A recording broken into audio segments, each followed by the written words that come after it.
경기장을 보고 있는데 많은 사람들이 우리를 보고 있다. 우리가 경기장에서 경기하는 자들 같이 우리가 뛰고 있을 때, 신앙생활 했을 때 선진들이 많이 보고 있다고. 그러니까 우리가 조금 힘들고 어려워도 오래 참고 인내함을 가지고 우리가 달려갈 길을 다 달려가라고 사도 바울은 권면의 말씀을 주셨습니다. 그랬을 때에 성도들이 말을 듣지 않을까, 이제 이렇게 생각을 하고, 말 듣지 아니하고 배교하고 떠나가면 너희들 징계를 받는다 라고, 그 다음에 심하면 목숨을 잃을 수도 있다 라고 그들에게 권면하는 것을 우리가 보았었습니다. 그리고 이제 이어지는 본문의 말씀에서는 다시 한번 권면을 하는 것입니다. 영적 활력을 회복해서 정말로 예수 그리스도 보고만 해서 바로 서서 우리가 달려가야 된다라는 것을 우리들에게 말씀으로 주시고 계시는 것입니다. 그것이 오늘 우리에게 영적인 회복, 우리가 달려가면 힘들고 어렵지만 다시 한번 힘을 얻어서 달려갈 수 있도록 하라고 권면의 말씀을 주시는 것은 오늘 우리에게도 주시는 말씀입니다. 이 말씀을 우리가 붙잡고 저와 여러분이 활력을 얻고 달려가서 오늘도 승리할 수 있도록 하나님께서 축복해 주실 것을 믿고 달려가는 저와 여러분이 되시기를 예수님의 이름으로 축복을 드립니다. 12절 말씀입니다. 그러므로 피곤한 손과 연약한 무릎을 일으켜 세우고, 그러므로 지금까지 사도 바울이 그들에게 권면을 했습니다. 여러 가지 사례를 들어서 권면을 했어. 구약에 이렇게 믿음의 사람들이 많이 있었다.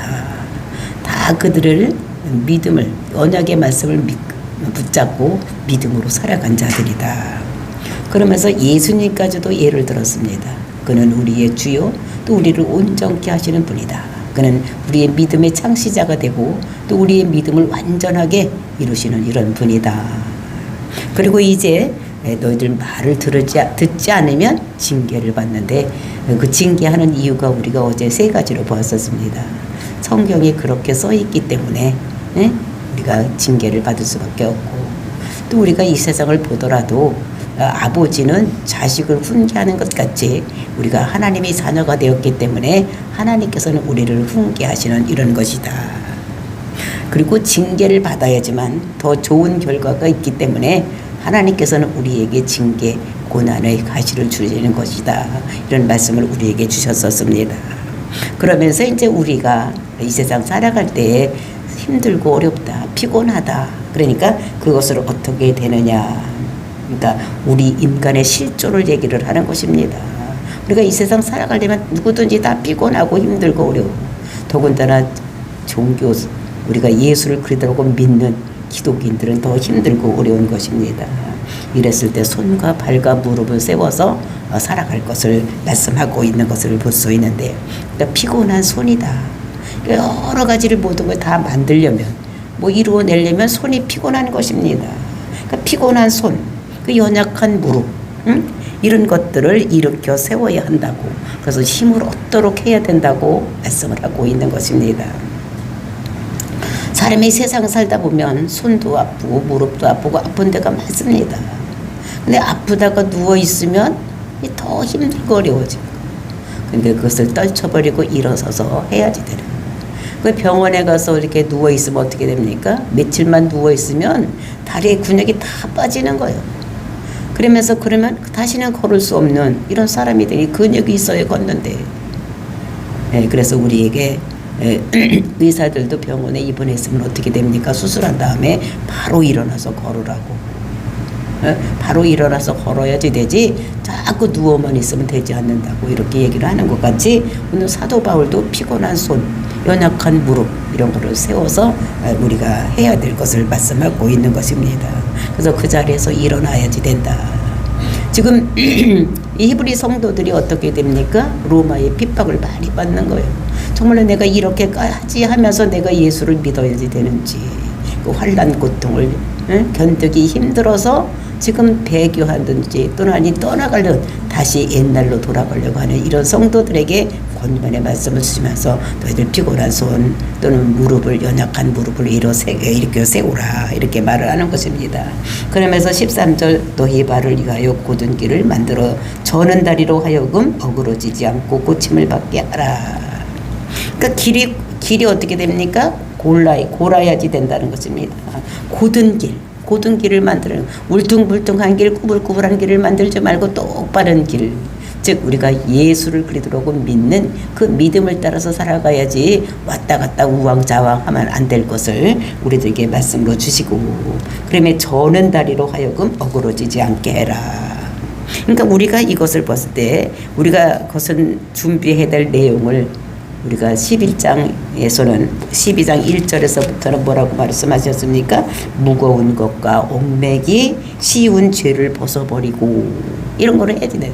우리가 신앙생활 할 때 그러니까 장거리 마라톤을 하는데 무거운 것 뭐 이런 거 가지고 달고 가면 안 되잖아요. 그래서 마라톤 선수들이 어떻게 되면 제일 가벼운 그러니까 팬티만 입고 런닝셔츠만 입고 딱 뛰어가는 이런 모습을 볼 수가 있는 것까지 무거운 것 짐 다 벗어놓고 돌아가는 것입니다. 소중한 것이 얼마나 많이 있겠습니까? 그거 다 들고 뛰는 것이 아니라 제일 달리기 좋은 이런 것만 하고 다 버리고 뛰어가는 것 같이 우리가 신앙생활 할 때도 이 세상에 얽매이기 쉬운 것, 뭔 죄 이런 거 다 떠나버리고 우리가 살아야 될 것을 이렇게 떨쳐버리라고 말씀하고 있는 것입니다.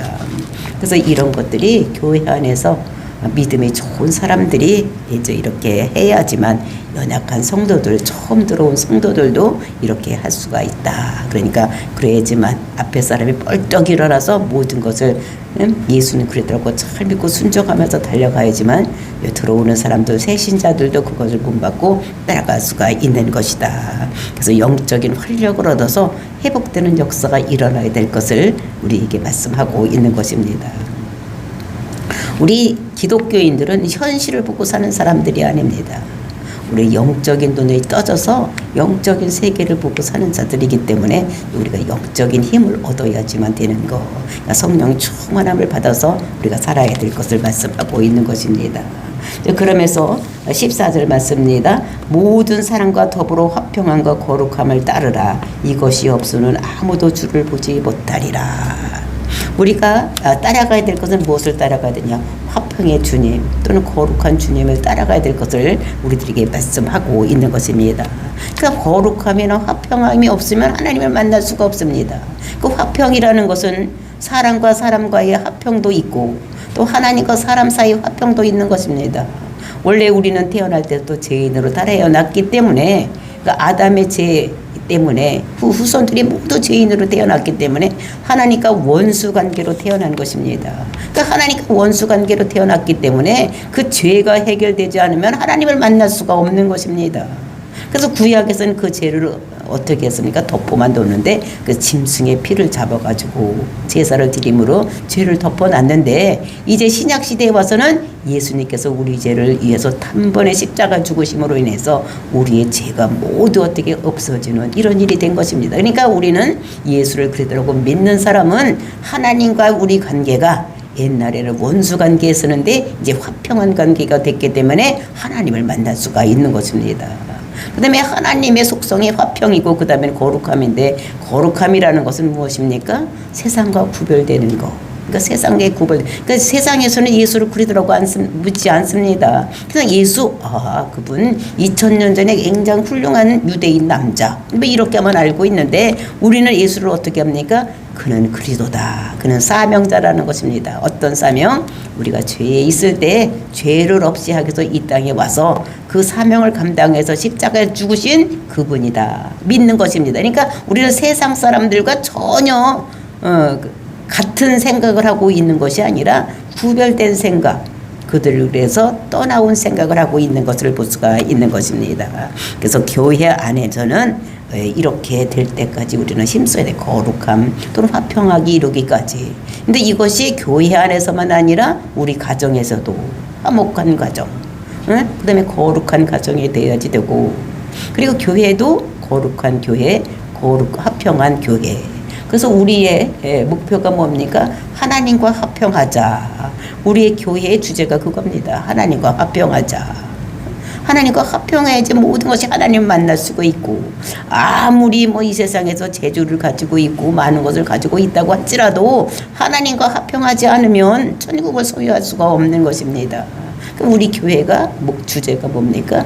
하나님과 화평하자라고 우리가 저에서 정말로 하나님과 화평해야 되는 것입니다. 그 교회 안에서 어떤 일을 하는데 불화가 있으면 안 되는 거예요. 화목해야 되는 거예요. 가정도 마찬가지고 나라도 마찬가지입니다. 나라에서도 자꾸 하나님께 나라 일에 나가는 데 있어서 자꾸 발목을 잡고 불안해하고 이렇게 불화하고 이렇게만 안 되는 거예요. 우리가 국회의원들을 뽑아놓은 것이 왜 뽑아놨습니까? 좋은 의견을 가지고 나라를 잘 이끌어 나가 달라고. 그래서 그들에게 우리가 지금 피땀 흘려 번 돈을 내서 세금을 가지고 그들에게 주면서까지 우리나라를 잘 이끌다걸 했는데 그들이 국회에 가서 맨날 쌈박질이나 하면 되겠습니까? 안 되는 거예요. 그러니까 어떻게든지 화평하게, 그러니까 어떤 사람을 세워놨으면 잘 할 수 있도록 뒤에서 밀어주고 해야지 되는 것이지, 한 사람을 올려놓고 막 흔들어서 나무에 올려놓고 밑둥을 흔들면 안 되는, 그러니까 불화하면 안 되는 거예요. 나라도 마찬가지고 가정도 마찬가지고 교회도 마찬가지, 전부 하나가 되어서 우리가 살아가야지만 된다는 것을 말씀하고 있는 것입니다. 그래서 그 하나님의 속성은 화평이고 또 또 하나의 속성은 거룩함이다. 그래서 우리가 그것을 닮아가는 이런 것을 해야지 되는 것을 볼 수가 있는데 굉장히 중요한 이야기입니다. 그래서 그 예로 우리가 보면은 그 거룩함을 따르지 않는 예를 보면은 구약의 노아 시대 때 홍수가 났을 때 하나님께서 그에게 120년 동안 배를 만들라고 했습니다. 비도 그때까지 한 번도 오지 않았는데 배를 만드는 거. 그 노아와 그 노아의 세 아들 그것을 만들면서 그렇게 쉽지는 않았을 거예요. 진짜 비가 올래나 한 번도 보지도 못했으니까. 근데 이것은 오늘날 우리가 정말로 이 세상에 모두 불바다가 되고 좀 모든 것이 없어질 것이라고 하면 정말로 그렇게 될까 생각하는 거가 똑같습니다. 그러면 노아가 배를 만들면서 그 세 아들과 같이 만들면서 뭐라고 했겠습니까? 야, 세상에 나가서 전했을 것입니다. 야, 비가 온다고 하니까 너희들 방주수로 다 들어오고 방주 만들어라, 다 들어와라, 이렇게 얘기했을 건데 그때 그 사람들은 한 명도 들어가지 아니하고 그 노아가 뱃속으로 들어가서 비가 오기 전까지 그들이 한 것은 무엇입니까? 시집가고 장가들고 먹고 마시고 놀았다는 것입니다. 그러니까 이렇게 세상 사람들은 하나님의 명령을 듣지 않냐고 순종하지 않는 믿음이 없는 사람들인 것을 보면서 마침내 그들이 홍수로 말미암아서 멸망당하는 이런 것이 있는 것입니다. 그래서 우리는 하나님과 화목해야 되는 거예요. 화평해야 되는 것입니다. 그리고 세상과 구별되어서 하나님 뜻대로 살아가지만 살 수 있는 우리들인 것을 여기서 말씀하고 있는 것입니다. 그래서 우리는 세상과 달라야지 되는 거예요. 세상에 똑같은 가치관을 가지고 살아가면 안 되는 것입니다. 그래서 세상 사람들이 우리를 볼 때도 저 사람들은 뭔가 달라, 정말 우리가 볼 때는 미친 것 같지만 뭔가 다르다, 뭐 이런 생각을 할 수 있을 정도로 우리는 세상과 구별되는 삶을 살아야 되는 것이지 세상에 흡쓸려서 세상 풍조에 따라서 살면 안 될 것을 이렇게 말씀하고 있는 것입니다. 그러면서 15절 말씀, 너희는 하나님의 은혜에 이르지 못하는 자도 없도록 하고 또 쓴 뿌리가 나서 기롭게 여기는 많은 사람들이 이로 말미암아 더럽게 되지 않게 하며. 그러니까 첫째 번은 뭡니까? 하나님의 은혜에 이르지 못하는 자가 없도록 하라. 그 하나님의 은혜는 우리를 구원하는 은혜도 있습니다. 그런데 여기 히브리 성도들은 지금 예수를 그리스도라고 믿고 있기 때문에 다 구원받은 자들입니다. 그 구원받은 자들이 또 은혜에서 떨어져 나가지 않도록 해라는 것입니다. 그래, 구원이 그럼 없어지나? 이렇게 생각을 하는데 한 번 구원은 영원한 구원입니다. 그럼 여기서 다시 한번 하나님의 은혜를 말하는 것은 무엇이냐? 그러니까 구원받은 성도들의 삶을 통해서 이제는 어떻게 상급받는 은혜, 이런 것입니다. 그러니까 성화되는 데까지 우리가 가서 그 다음에 영화의 단계까지 올라가야 되는 것 같이 우리는 그 하나님의 은혜로 성도들이 성화되는데 이렇게 해야지 되는 거. 그래서 거기에서 은혜에 이르지 못하는 자가 없도록, 그러니까 상급을 못 받고 그냥 갱신히 턱걸이로 천국만 가는 것이 아니라 우리는 거기 가서도 상급을 받는 이런 것에, 그런 것에 이룰 수 있도록 해야 될 것을 말씀하고 있는 것입니다. 그러면서 또 쓴 뿌리가 나서 괴롭게 하여 많은 사람이 이로 말미암아 더럽게 되지 않도록 하라. 그러니까 쓴 뿌리에 대해서 이렇게 말씀을 하고 있는데, 그 쓴 뿌리는 그것이 어떻게 됩니까? 이스라엘 백성들이 출애굽을 해서 나왔어도 그 양 잡아서 피 바르고 그래서 나왔는데도 불구하고 가나안 땅 들어간 사람은 갈렙과 여호수아 두 사람밖에 없습니다.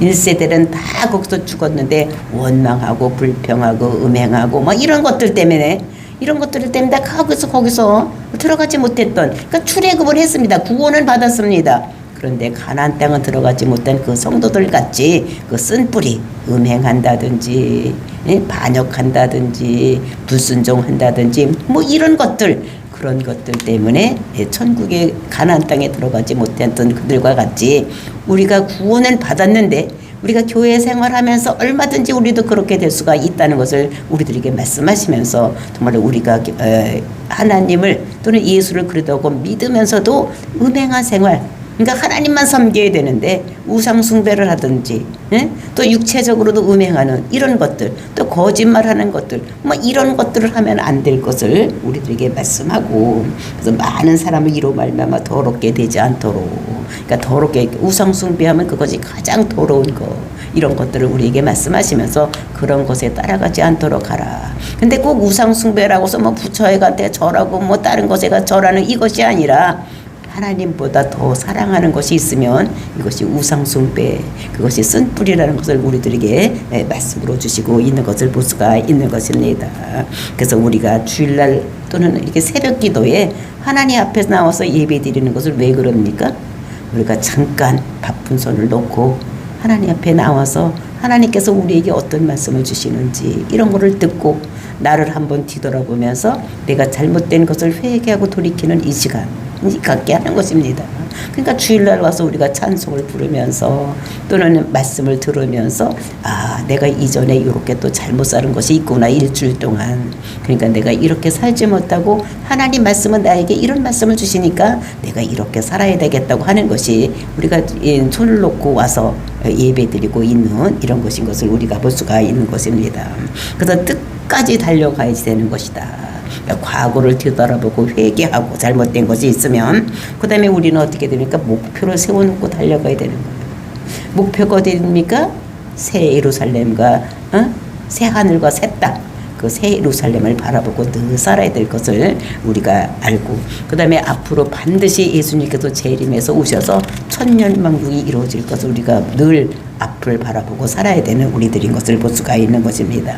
그러면서 그렇게 살지 않는 나쁜 예를 한 가지로 들었는데 그것이 누구니까? 에서의 그런 것을 들었던 것을 볼 수가 있습니다. 16절 말씀입니다.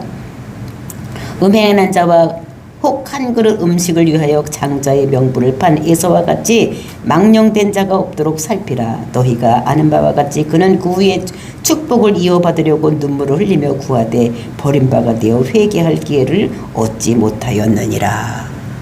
그 음행한 사람, 이 사람이 누구였습니까? 이 사람이 에서였던 것을 볼 수가 있습니다. 그 에서가 누구냐? 아브라함이 이삭을 낳고 이삭이 에서와 야곱을 낳습니다. 그러니까 쌍둥이였어. 야곱과 에서가 쌍둥이였습니다. 근데 에서가 맞이였어. 그러니까 장자의 그 축복은 누가 받을 수가 있었습니까? 에서가 받을 수가 있는 거예요.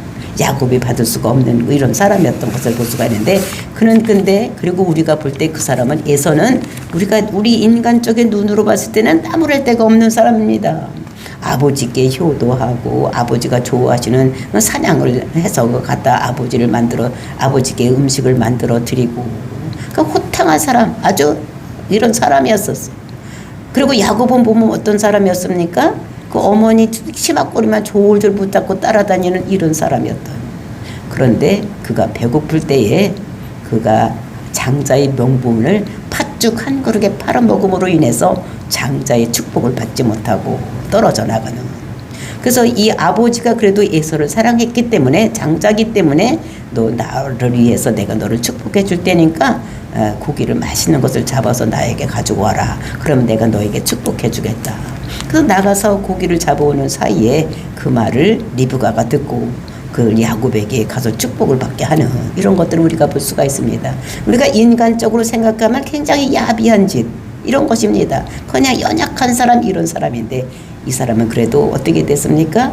하나님의 그 언약의 말씀 장자를 늘 생각하고 있었던 이런 사람인 것을 볼 수가 있습니다. 그래서 헐레벌떡 에서가 이렇게 왔을 때 사냥하고 돌아왔을 때 배가 고팠을 때 팥죽을 끓이고 있다가 그걸 달라고 할 때 어떻게 했습니까? 장자의 명분하고 바꾸라. 그러면 내가 이걸 주겠다. 그랬더니 이까지가 배고픈데 이 장자의 명분이 뭐가 필요하냐? 이렇게 팥죽 한 그릇에 팔았던 이 에서 나중에는 하나님 그 에서의 축복을 받지 에서가 그 이삭의 축복을 받지 못하고 이런 거 그리고 이제 그 축복은 누가 받습니까? 야곱이 받습니다. 그 야곱이 다 축복을 하고 난 다음에 에서가 들어오는 거예요. 그러니까 그 맛있는 고기를 잡아서 아버지가 좋아하는 음식을 만들어서 갖다 주면 축복해달라고 했을 때에 벌써 야곱에게 축복을 했기 때문에 내가 너한테는 축복을 할 수가 없다. 그럴 때 이때에 그 사람이 어떻게 됐습니까? 축복을 이어받으려고 눈물을 흘리며 구하되 버림바가 되어 회개할 기회를 얻지 못하였다. 그러니까 그 축복을 이제 다 야곱에게 했었기 때문에 인정을 할 수가 없는 거예요. 그래서 아버지에게 진짜 그 다 했습니까? 뭔가 하나라도 없습니까? 만 눈물로 간구를 했지만 안 된다는 것입니다. 그러니까 장자권을 경홀히 여기는 소홀하게 여기는 이 에서는 눈물로 했지만 그 축복을 받아들이지 못하는 이런 것들을 우리가 보면서 정말 우리는 하나님의 자녀 된 이것을 명분을 경홀히 여기면 안 되고 끝까지 붙잡고 가야지만 하나님의 축복을 받을 수 있다는 것을 우리들에게 말씀을 하고 있는 것입니다. 그래서 그는 회개할 기회를 찾지 못했다라고 얘기를 하는 것입니다. 그래서 우리는 사람이 다 자기가 할 일을 다 해놓고 기도를 해야지 하나님께서 우리 기도를 들어주시는 것이지 자기가 다 그르쳐놓고 하나님께 막 울고 불고 기도한다고 되는 것이 아니라는 것을 우리들에게 말씀으로 하고 있는 것입니다. 그러니까 영적인 근면이 있어야 된다. 성실함이 있어야 될 것을 말씀하려고 정말 남을 더럽게 만드는 이런 사람이 되지 말고 영적으로 우리는 되게 새 힘을 얻어서 정말로 날마다 하나님 나라를 바라보고 사는 이런 삶을 살아야 될 것을 우리들에게 말씀하고 있는 것입니다. 그래서 우리는 내가 날마다 우리를 점검해 봐야 되는 거예요. 내가 혹시나 예수님보다 더 사랑하시는 것이 있는지 없는지 내가 속물같이 살아가고 있는지 아닌지를 우리가 날마다 점검하면서 정말로 우리가 하나님의 그 거룩함 또 하나님과의 화평함을 늘 유지하면서 살아야 되는 것이지 내 마음대로 살아서는 안 될 것을 이렇게 말씀으로 주시고 있는 것을 볼 수가 있습니다. 정말로 이런 것들을 보면서 끝까지 우리는 예수를 그리스도로 붙잡고 새하늘과 새 땅, 새 예루살렘을 바라보고 살아야지만 천국 갈 수가 있는 것이지 중간에 떨어져 나가면 우리는 안 되는 것을 우리들에게 말씀하셨습니다. 그래서 예소를 들어서 구약의 예소를 들어서 정말 장자권을 가졌지만 그러나 그거를 경홀히 여겼기 때문에 떠나려 가서 정말로 그거 축복을 받지 못한 이런 것들을 예로 들어서 우리에게 설명해 주시면서 너희들도 끝까지 붙잡고 있어야지 너희들 되지. 그 히브리 사람들 아닙니까? 근데 그 장자권이 있는 사람들인데 그거 놓치면 안 된다라고 사도 바울이 그 히브리인들에게 다시 예수를 그리스도로 믿고 유대교에서 떠나와서 믿는 자들이 다시 핍박과 힘들고 어려운 것 때문에 돌아가는 그들에게 지금 이렇게 다시 한번 부탁의 권면의 말씀을 하시는 것이 오늘 우리에게 주시는 권면이라고 우리는 받아들여야 되는 것입니다. 그래서 2000년 전에 예수님께서 이 땅에 오시고 우리를 위해서 십자가에 못 박혀 돌아가시고 우리가 그것을 믿음으로 해서 우리가 죄에서 속박을 받고 구원을 받고 우리는 하나님의 자녀로 우리가 거룩한 백성으로 태어났기 때문에 이것을 유지하기 위해서는 우리는 하나님과 늘 동행하는 역사가 일어나야 된다는 것을 떠내려가면 안 되고 버리고 다른 데로 배교하고 나가면 안 될 것을 우리들에게 말씀으로 주시는 것을 우리가 보고 정말 정말로 장자권을 가졌지만 미리 받았지만 이렇게 믿지 않고 떠나갈 때는 우리에게 그 장자권이 없어진다는 것을 이것을 우리에게 명심하라고 오늘에게 우리에게 주시며 내가 지금은 예수를 믿고 있는데 이것을 경홀히 여기고 이것을 떠나가면 우리가 안 될 것을 오늘 우리에게 말씀하십니다. 이 말씀 우리 마음속에 깊이 새기고 내가 예수를 그리스도라고 믿었으니까 우리는 끝까지 이것을 붙잡고 살아가야지만 천국 갈 수 있다라는 것을 우리 마음속에 깊이 새기고 오늘 하루도 승리하는 저와 여러분이 되시기를 예수님의 이름으로 축원을 드립니다. 다 같이 기도하겠습니다.